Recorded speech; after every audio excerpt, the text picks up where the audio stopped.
मुझे भी कहा चुनाव में तुम भी चुनाव लड़ लो। मैंने कहा मैं नहीं लड़ता। बोले क्यों नहीं लड़ते? मैंने यार जब देश की जनता को हमने प्यार से जीत लिया हो तो हमें लड़कर जीतने की क्या जरूरत है? शानदार, बहुत खूब। हम कलाकार लोग तो प्यार से जीतते, हमें लड़कर जीतने की कोई जरूरत नहीं। और कुछ भी कर लो, इस देश में सत्ता बदलती है, व्यवस्था नहीं बदलती। चेहरे बदलते हैं, चरित्र नहीं बदलता। मुखौटे बदलते हैं, मन नहीं बदलता। हम राजा का चेहरा बदलते, वो अपना करैक्टर कभी भी नहीं बदलता राजनीति के अंदर। तब कहना चाहता हूं, अच्छा लगे तो आपकी तालियां उठें। कोई फर्क नहीं पड़ता इस देश में राजा रावण हो या राम, जनता तो बेचारी सीता है। रावण राजा हुआ तो वनवास से चोरी चली जाएगी, और राम राजा हुआ तो अग्नि परीक्षा के बाद फिर वनवास में भेज दी जाएगी। बहुत खूब। और कोई फर्क नहीं पड़ता इस देश में राजा कौरव हो या पांडव, जनता तो बेचारी द्रौपदी है। कौरव राजा हुए तो चीरहरण के काम आएगी, और पांडव राजा हुए तो जुए में हार दी जाएगी।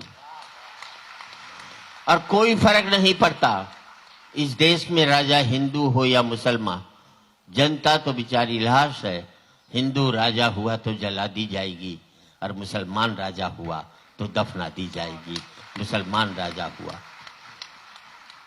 और राजनीति के अलावा हमारी सोच ही पता नहीं क्या क्या सोच लेते हैं। मैंने बाबा रामदेव से एक ही सवाल पूछा, भाई ने मुझे आज तक जवाब नहीं दिया। अच्छा लगे तो ताली बजा देना। मैं पूछा, बाबा अगर योग से ही रोग दूर होते हैं तो तू दवाई क्यों बना रहा है? आज तक जवाब नहीं दिया उसने मुझे।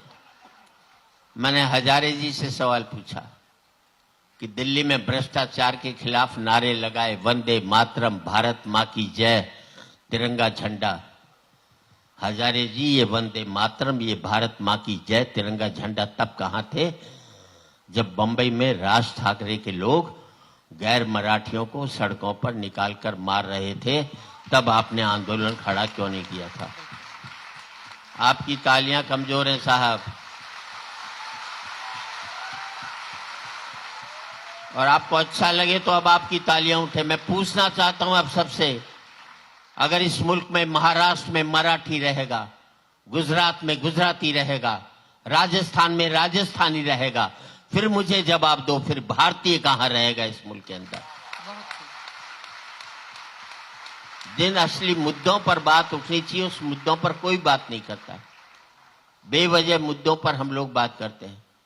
हम बेरोजगारी पर उस पर करते हैं। मैं तो मोदी जी से भी कहना चाहता हूं, एक बड़ी लड़ाई लड़ो पाकिस्तान से। आओ आखिरी लड़ाई लड़ते हैं। तू अपने मुल्क की गरीबी पहले मिटाता है कि हम पहले मिटाते हैं? तू अपने मुल्क की बेरोजगारी पहले मिटाता है कि हम पहले मिटाते हैं?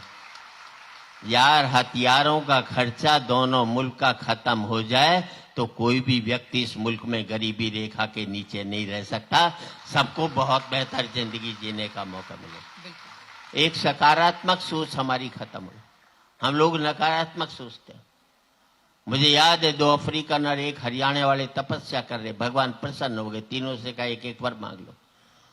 अफ्रीकन ने कहा मुझे गोरा कर दे, उसे गोरा कर दिया।